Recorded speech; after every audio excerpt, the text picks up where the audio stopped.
Hello folks, this is again Abhinay Gupta from Edupedia World, and we'll continue with the declaration and payment of dividend in the lecture today. In the previous lecture we had discussed about the basics of the declaration and payment of dividend, who declares, how is it declared, what are the types of dividend, the regulation 80, the ordinary and the special business, the AGM, EGM, and we also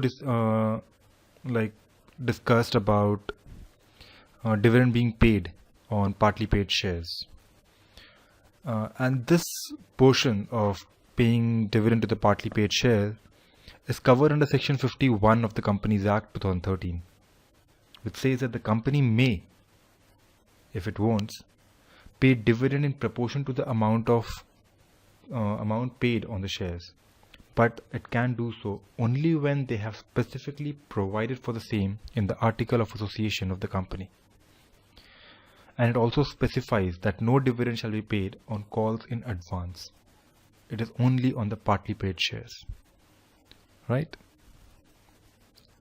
And even this is supported by the Regulation 83 of Table F of Schedule 1, which says that dividend shall be paid on the paid up value of the share. So even if the paid up value is like out of 10, even if it is 5, you will or you may pay dividend on the same. So now let's move ahead with the topic today. We discussed that declaration and payment of dividend chapter has 5 basic sections. So let's see what section, where the first section, section 123 of Companies Act 2013 has got to say. So section 123 of Companies Act deals with the conditions for declaration. And this being an important topic, a very important section, because it has recently been asked in 2012 November final exam, and in the past it was also asked in CAPE2 May 2003 batch. So the topic again continues to remain important. So what are the basic conditions for declaration and payment of dividend? The first thing is that the depreciation shall be provided in accordance with the Schedule 2 of the Companies Act. First thing. And what will be the sources for payment of dividend? As we have already discussed, that dividend will be paid only out of the profit of the company. Now that profit may be for the financial year, that profit may be for any previous financial years of the company, or any money provided by the central government or the state government in pursuance of the guarantee given by it. If they had given a guarantee that this is the amount we'll be giving out to you, then that amount can also be used for the payment of dividend. But dividend will be paid after deducting the depreciation, which is a requirement of the accounts. Now, the company may also transfer profit to reserve before the declaration of dividend.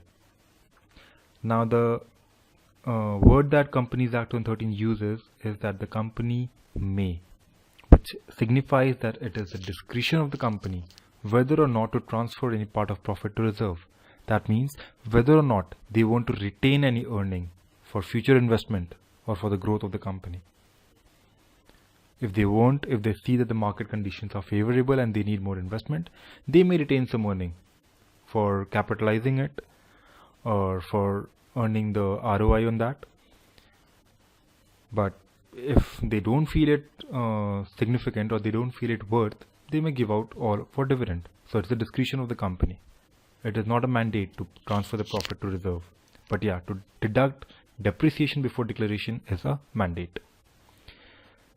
And then the company also says that the dividend can be declared out of reserves. But the important aspect to be kept in mind is that these reserves are supposed to be the free reserves of the company. Any dedicated reserve can never be used for payment of the dividend. Now the question is, why do we use reserves to pay out dividend? We just discussed the dividend will be paid out of profit. Yes, but that profit may be for the present year or may be of any previous financial years. So if in any particular financial year the company has not earned sufficient profit to pay out dividend, but still the board of directors deems it fit to give out the dividend, they may use the free reserves of the company to declare dividend. and this is supported by the Declaration of Dividend out of Reserve Rules 1975. Now Companies Act also defines certain prohibition from the payment of dividend. It says that the company shall not pay dividend to its equity share if it does not comply with the provisions of section 73 and 74 of the Companies Act. Now the question is, what is section 73 and section 74? Section 73 of the Companies Act lay down the prohibition on any company on acceptance of deposit from the public. And section 74 says that the deposit that was taken from the public before the commencement of this act should be repaid. So after the commencement of the act, they are not allowed to take any investment from the general public. And if before the commencement they have done it, now please rectify your mistake and return those investments. If you are able to comply with these provisions, you may pay out dividend. But if you are not able to comply with these provisions, that is, if you have taken loan from taken investment from the public, or if you haven't repaid them, that means the public has a stake in your company. And so if that is the case, you may not pay a dividend, or you should not pay a dividend to your equity shareholders. So this is the only prohibition in Declaration and Payment of Dividend, which is laid down by Companies Act 2013. Now, dividend are paid to the shareholders, preference or equity or anybody. But if the shareholders are not present, it may also be given out to their order or their bankers. Right? These are the three basic people. The shareholder should be the registered shareholder with the company, whose names are noted in the register of shareholders. Right?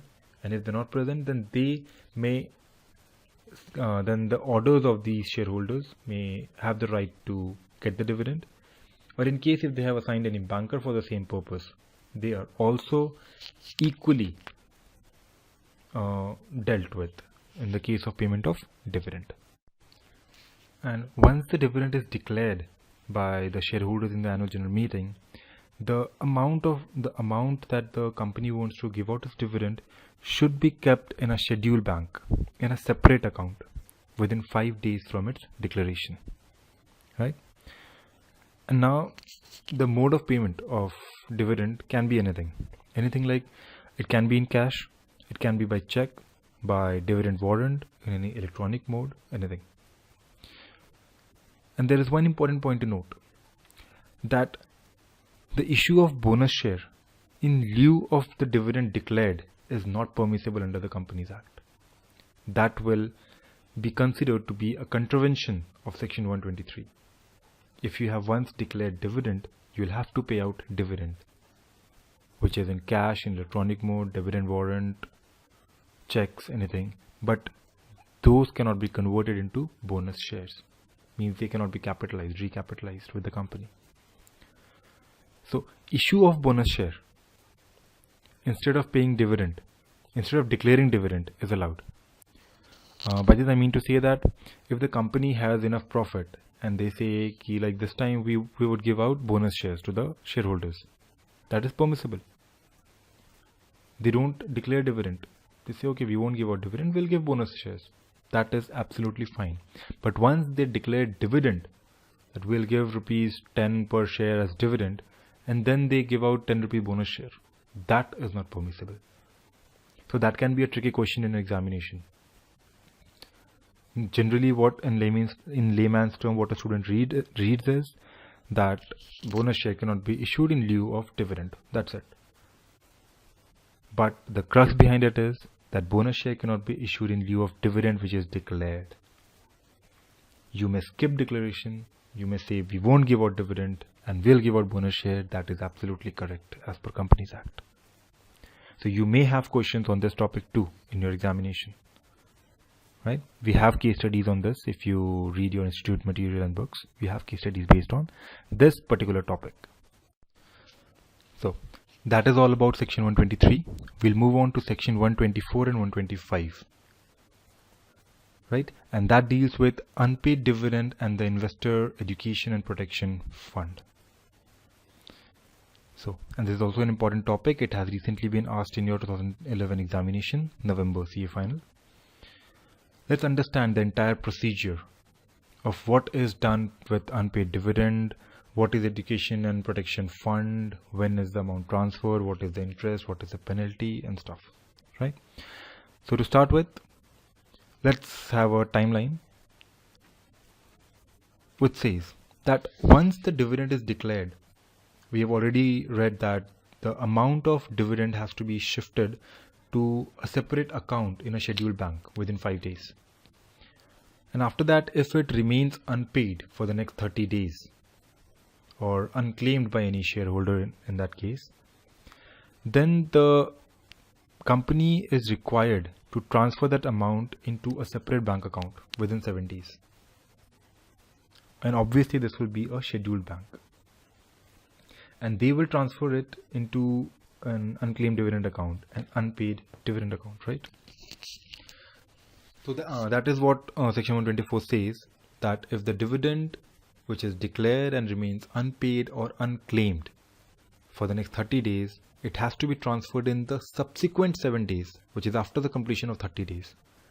That is a total of 37 days. It has to be transferred to the unpaid dividend account, right? And if it is not done so, they'll have to pay out an interest at the rate of 12%, which is actually a heavy amount. And after that, the interest starts to be paid at 12%, and this amount will remain in the unpaid dividend account for the next 7 years, right? Between that point, anybody who has not claimed the dividend or to whom company has not paid the dividend. Now, what are the cases when the company do not pay the dividend? It is when there's a dispute with regards to the ownership of the share. For example, one person, Mr. A, has transferred the share to Mr. B, but that transfer is not registered with the company yet. So the company doesn't know whom to give out the dividend. Is it Mr. A, who doesn't hold the share, or is it Mr. B, who holds the share but is not registered? So until this case is settled, until the entire procedure is completed, company holds the dividend, and that is what forms part of the unpaid dividend. And if that is for longer than 30 days and then 7 days transfer, it remains in the unpaid dividend account, and whenever the case is settled, they will pay it out. Or if the shareholder forgets to claim his dividend, then they'll wait for the shareholder for the next 7 years. The shareholder can approach the company and claim its dividend at any time between the 37th day and the next 7 years from that, right? But if any amount remains unpaid or unclaimed beyond 7 years period, then that amount is transferred to the Investor Education and Protection Fund. The entire amount which remains unclaimed, it will not remain with the company anymore. It will be given out to the Investor Education and Investor Protection Fund. And then any shareholder who failed to collect the dividend within the past 7 years will have no right over the dividend now. It's gone. It's out of his hand. And the company is discharged with all its liability to pay out the dividend. Company is free. The money doesn't remain with the company. Money is given out to the Investor Protection Fund. It's kind of a penalty to those shareholders who haven't claimed it, and also to those shareholders whose ownership was in dispute and they didn't settle it for the next 7 years, or any other case that may arise due to which somebody was not able to claim or was unaware, did not claim, negligence. So it's a penalty for them. The money goes to Investor Education and Protection Fund. Now let's look into detail as to what are the amounts that are transferred to the Investor Education and Protection Fund, which is a basic question. It's not about just the unpaid dividend. What are the amount that we consider for this transfer? First of all, we know it's the unpaid dividend. But other amounts that remain unpaid or unclaimed for the period of 7 years will also be transferred into Investor Education and Protection Fund. And what are those? Those are like the application money received and due for refund. Like there was a shareholder who had given you the application money, applied for the share, did not come to purchase the rest of the share. Neither did it come to claim the refund of that application. So that money remained with the company. The company had it in a separate account, and after the lapse of 7 years, 7 years is the period till when the company will wait. But if nobody turns up, the company transfers the money to the Investor Education and Protection Fund and is discharged of all its liabilities. It also includes any deposit which is matured but remained unpaid. Somebody had made a deposit, it is matured, it is due for refund or repayment, but nobody comes to claim it. Company will wait for 7 years and then transfer it. It's that simple. And deposits will also, with the deposit, you'll also consider the debentures, the same case. If it is unclaimed for 7 years, matured debentures, it will be transferred. And any interest arising on these 4 amounts that we have discussed, will also be transferred to the Investor Education Protection Fund. The company will have no right on the interest part too. Now, when the amount is transferred to the Investor Education and Protection Fund, there are certain details that the company has to furnish to the central government. Right. Now, what are those details? The company will also have to specify or give it to the central government the details of the person to whom those money belonged actually. First of all, they'll specify all the sum. This is the part of application, this is the matured deposit, this is the unpaid dividend. They'll have to specify, these are the amount of these items that we are transferring to the fund. This is the nature of the amount. And this is the shareholder or the debenture holder or the deposit holder whose amount remains with us unpaid, who didn't turn up. And the last known address of that person. Last time when we updated the details, this was his address. We don't know where the person is today, but this is the last updated with us, right? Or any person entitled, if the dividend shareholder, banker, anybody, whoever was entitled. And they'll also specify that these are certain amounts, specific amount for those specific people, and other prescribed particular, obviously. And once they give out the details to the government, submits the deposits the money, the government acknowledges the same by giving out a receipt that yes, we have received so much of amount and with the details, and this is the acknowledgement, that so that the company is discharged of its liability. If somebody claims after that, the company can show the receipt, look, we have given the money to the Investor Education and Protection Fund, and as per Companies Act 2013, you will not receive the same now. Your right to receive that amount is gone forever. And what does government do with that money? Where are the funds utilized and who administers it is also a matter that we need to know. Now, as the name suggests, it is Investor Education and Protection Fund. So obviously the fund is utilized to promote the awareness among the investors and also to protect their interest. And the authority appointed by central government, they'll appoint an authority who will be competent to spend these money for the specified purposes, right? And as we already know, when any money is transferred to the fund, the liability of the company comes to an end. So that was all for the day. We have discussed the section 123, section 124 and section 125. There are 2 more sections for this chapter to go. We'll discuss it in the upcoming lectures. So that's all for the day. This is Abhinay Gupta signing off. Thank you.